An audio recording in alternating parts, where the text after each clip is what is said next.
What's going on, guys? Welcome back to a new video on my channel. Today I am going to be breaking down all the trades that we took on the Signals group this week, the first week of 2025, man. So it's time to lock in. It's time for us to be making money. Let's have a good year. As always, if you want to take these trades with me and trade live with me every single day, make sure that you guys join the Discord. The link will be in the description. So with that being said, let's get started with the breakdowns. So on Monday, I didn't take any trades on Monday, but I called two trades. The first one that I called was this demand right here on Nasdaq. I called it on the Signals group, and then Nasdaq came all the way back down.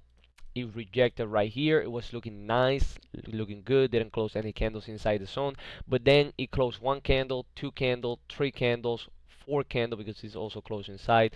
And the break of the candle was going to be inside the zone, so I didn't like the setup. I said that I was going to pass on it. Some people took it. I didn't take it. And then it actually hit TP, so it actually won. So some people made money on this. I didn't take it. It went for like close to a 1 to 2 reward. So risk to reward. So that was a good trade. Not the best looking demand. Why didn't I take it? Why did I pass on it? Because I know that we had gaps to the downside. We was looking super bullish on London session. We was also looking bullish on Asian session, and we was looking bullish as well on New York on Friday. So this setup on Monday was already high, but I was still trying to give it a chance. But once we broke below the 13, we started closing candles inside, this and that, and then the break of the candle being inside the zone. It's not like a bad setup, it's a decent setup. We high, so it was a risky setup at the end of the day, and I didn't take it. I passed on it, but some people took it and actually ended up winning. Now, the setup that I should have taken, which I was a little bit iffy as well, because we started to drop, and then I was waiting for these gaps to be filled a little bit for a movement like this, right? This is the movement that I was waiting for, which it happened even before the open at 9:15, but I thought it was going to happen over here. Then we ended up closing above like the previous lows, so that was a liquidity graph right here. So this candle right here, this red candle, was a liquidity graph. It wicked below all the previous wick that we had over here on these lows, on this consolidation phase. And then I was thinking about getting in right here. I called it on live. I was live on the Signals group at this time. I'm like, okay, this is looking like a liquidity grab and it is looking good. I don't know if I'm going to take it, but it's looking really good. Some people took it as well. Some people also took the liquidity grab because then they said, I took the liquidity grab. I'm done for the day now, 2-0. So I started seeing people on the chat. I didn't take it. It went up. I was thinking about it, like, should I get in? Should I not get in? And it moved too fast away. So it's fine. I was a little bit iffy overall on Monday because we was high already on Nasdaq, and then gold and SPX didn't have anything going on.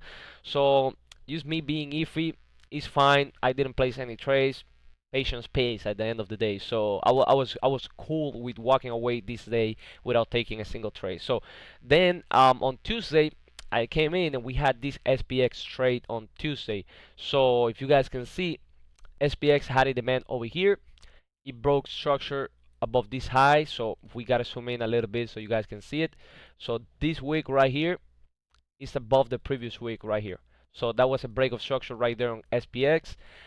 So we created a brand new high, came back to the zone. We respected the 13 EMA, didn't close below it. Two candles rejected the zone, no candles closing inside. I got in on SPX right here at the break of the candle. Stop loss goes right here, and the rest was history, man. This trade literally went for like a 1 to 5.5. So this was a crazy trade. I didn't hold the full thing. I ended up closing like a 1 to 1.5.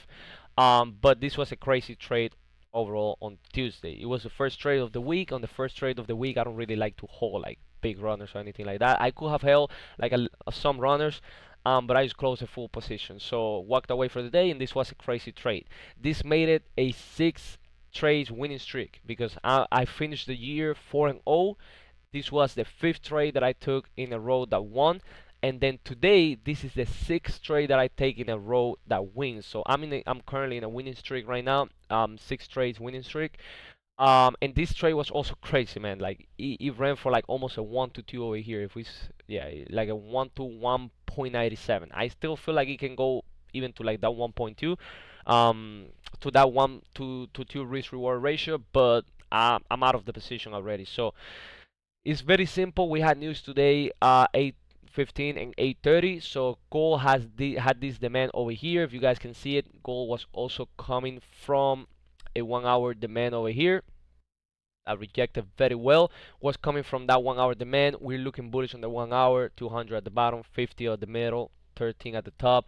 15 minute also had a demand setup right there inside the 1 hour. Boom, we rejected it. We did like a liquidity graph in that 15 minute as well. Rejected the 200 on the 15 minute and started coming back up. So it was looking great. I know we're coming from a 1 hour demand. We had the first break of structure right here on New York. This was London highs. London was consolidation and then pre-New York drop. So New York loves to do reversals. You guys know that. We had the first break of structure right here. I didn't take any setup by then. And then boom, we broke London highs. So once we broke London highs, we left two demands. This one and then the other one was right below it. Now this one right here, I don't really like it because it's like kind of below the 200 or at the 200, but this one at the top. Oh, sorry, I removed the EMAs. But this one at the top, I had the confluence of the 50 EMA, so of the 50 SMA. Sorry. So whenever we came over here, which it actually came to the zone like 1 minute before the 8:30 news. This is the 8:25 candle. So like at 8:29, it came all the way back down and it tapped this demand zone, rejected the 50 SMA and ended up closing all the way over here. Then the news candle at 8:30. I suppose that news came out a little bit earlier. That's why we had this momentum, this huge red candle, because the 8:30 candle, which is supposed to be the news candle, didn't do almost anything. It was that small candle in the middle. Then the next candle at 8:35 came close to the zone once again, and it started pushing up like super fast. I'm talking about like super fast. So I was on the live call on the signals as well. I called it that I was going to be buying at the break of that candle. As soon as it broke that candle high, we all got in. Then we're aiming for that 1 to 1, and the rest was history, man. Like we are sitting like the break of the candle above the 13, rejection of the 50 SMA. We're sitting above the 200. We have confluence coming off a 1 hour demand. We have break of structure above London highs. Everything was looking perfect on this setup. We took a chance on it, and the rest was history, as you guys can see on the chart. I ended up closing like right here, like a 1 to 1, and maybe like a little bit more. But because this candle, like this this green candle right here, this huge one, ended up closing the previous one, and this one opened like super fast to the upside. So yeah, I closed like at 1 to 1.10, something like that. It was a crazy trade because it's still running as of right now, and it went close to like a 1 to 2. So crazy trades. We only took two trades this week, but SPX went for like a 1 to 5.5, and gold to like a 1 to 2. Yeah, like 1.98. We can call it a 1 to 2. So crazy trades today, man. And crazy trade yesterday as well. Monday didn't take any trade, but I could have easily have been 3-0 for the week. So yeah, but I'm fine with the profits. I don't know if I'm going to be trading tomorrow, probably not, and Friday is definitely a not for me. So yeah, we're coming back next week on Monday, 2025, man. Time to lock in. I'm currently on a 6 trades winning streak, so I'm trying to keep it up, man. And let's see how far we go with this. So thank you so much for watching the video. As always, don't forget to subscribe, hit the like button, guys. Follow me on Instagram. The link will be in the description. And if you want to take all these trades with me, as always, make sure that you join the Discord in the description. If you don't and you know how to trade, then just do it on your own. That's fine. And if you like to just learn from the free videos, that's fine as well. So whatever you guys feel like doing. But yeah, that's it for today. Thank you so much for watching the video, and I'll see you all in the next one. Peace.